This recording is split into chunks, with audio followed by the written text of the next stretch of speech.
Walls. Defenders and the besiegers trying to bring them down. Every game has its defender and attacker, a noble hero and the despotic villain trying to depose them. The shared enmity knew no limit. Too much hate, too much blood had been shed to reverse the path leading to this moment. Both sides were experts in war, fighting alongside each other many years before. Both legions schooled in the same base aspects of warfare, yet where one had an affinity for construction, the other reveled in destruction for its own sake. Both similar, both different. Intimate and entwined their fates were, for both armies had seemingly been destined to meet at this place, the birthplace of their fate. One, Imperial Fist. The other, Iron Warrior. Aspects of the same coin flipped, equals in rank and martial skill. Only one would stand at the fall. Once, another lifetime ago, they fought over games of regicide, long before they were designated a banner to follow. They both fought for the unity of humanity, a noble endeavor. Now all that hope was lost. All that mattered now was the right to be right.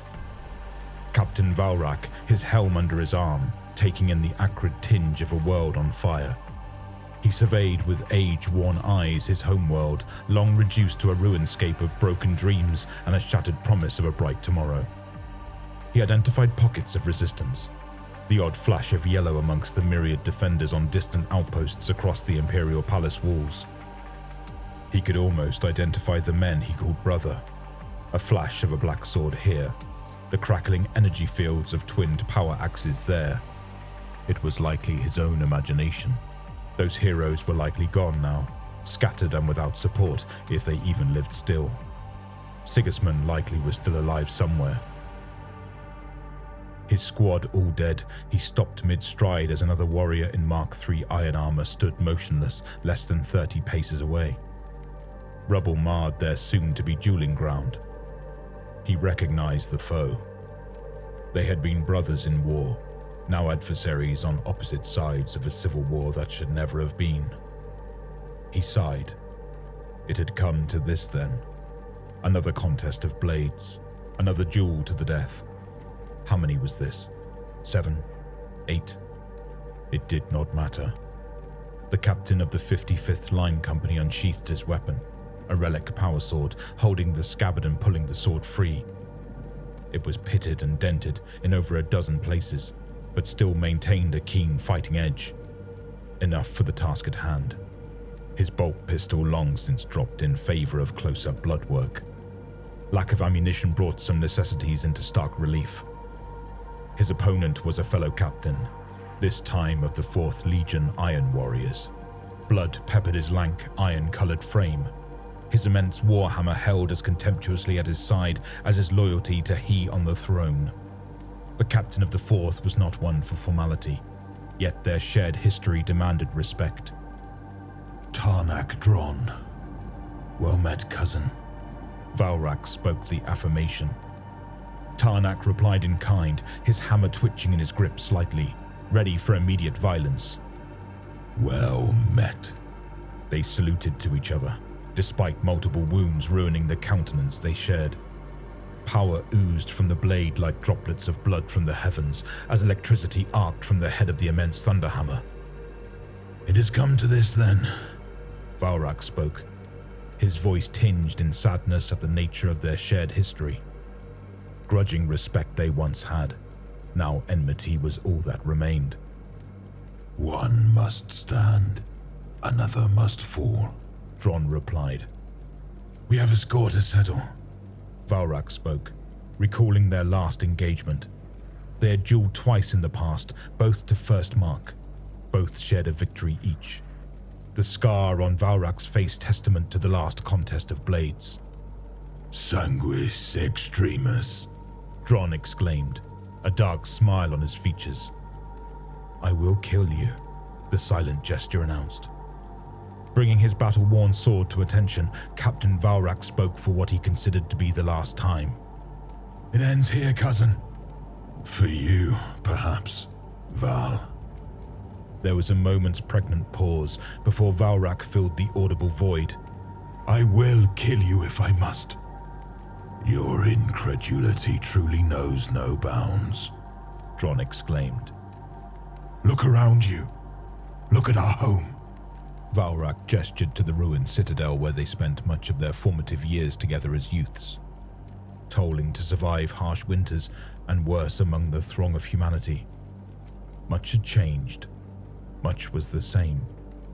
It smells the same, Dron mirthlessly remarked. Valrak looks at his foe with contempt. Of death. The 7th Legion captain considered the first move in this final game of regicide he would play with Tarnak Dron. This time, they would not trade pieces over an ivory and jet playing board or marks in practice cages, but mortal blows, all the while treading on the shattered edifice once known as a crown of light on top of the world. Cracked stone replaces marble pieces, opening gambits and ruses traded with counter thrusts and decapitating swipes.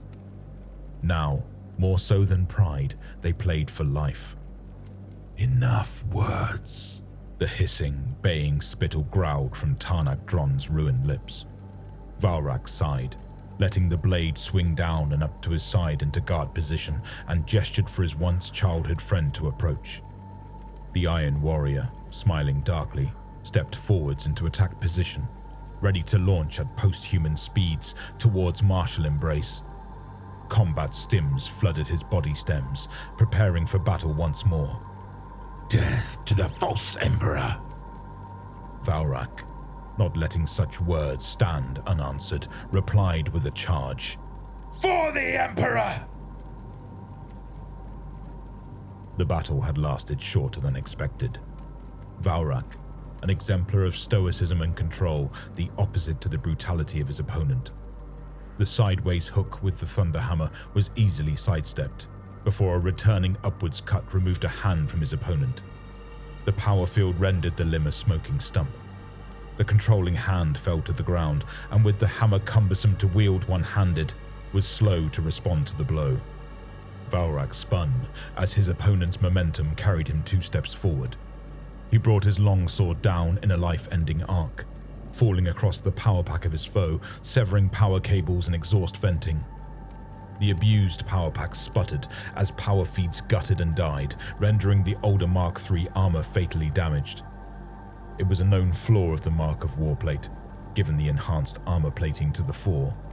Ideal for assaulting enemy positions, but not for dueling battles. A flaw the Imperial Fist had abused to his advantage. Tarnak Dron staggered as power fled his frame, slowing his movements. He brought the hammer slowly around, glancing the Imperial Fist with a heavy-handed strike. If it had been enhanced by the empowered fiber bundles of the armor's internal systems, such a blow would have caved in the legionary's torso. The impact merely drove air from his lungs. Kicking out at the exposed knee joint, Dron was driven to one knee, but punched up with the ruined stump of his wrist, a roar of defiance garbled from his failing Vox grill. Power ebbed from Dron's frame, bringing him slowly to heel. No warrior should suffer such an inconvenient end as to be limited by his failing warplate. Yet no pity or remorse was shared. They both knew the time of martial patience had long since been abandoned. Death was the only recourse. The upwards thrust of the ruined limb rocked Captain Valrak back a step, giving Dron the space needed to attempt to stand. He would not have the time to take another swing, encumbered as he was. Dron tried in vain to bring his hammer up in a defensive block, just as Captain Valrak turned the weapon to one side with his pommel. The Iron Warrior was helpless as the Imperial Fist drove the point deep into the chestplate of his foe with both hands, skewering the Iron Warrior where he knelt. Pinned in place, blood erupted from Dron's gorget as he drowned in his own vitae.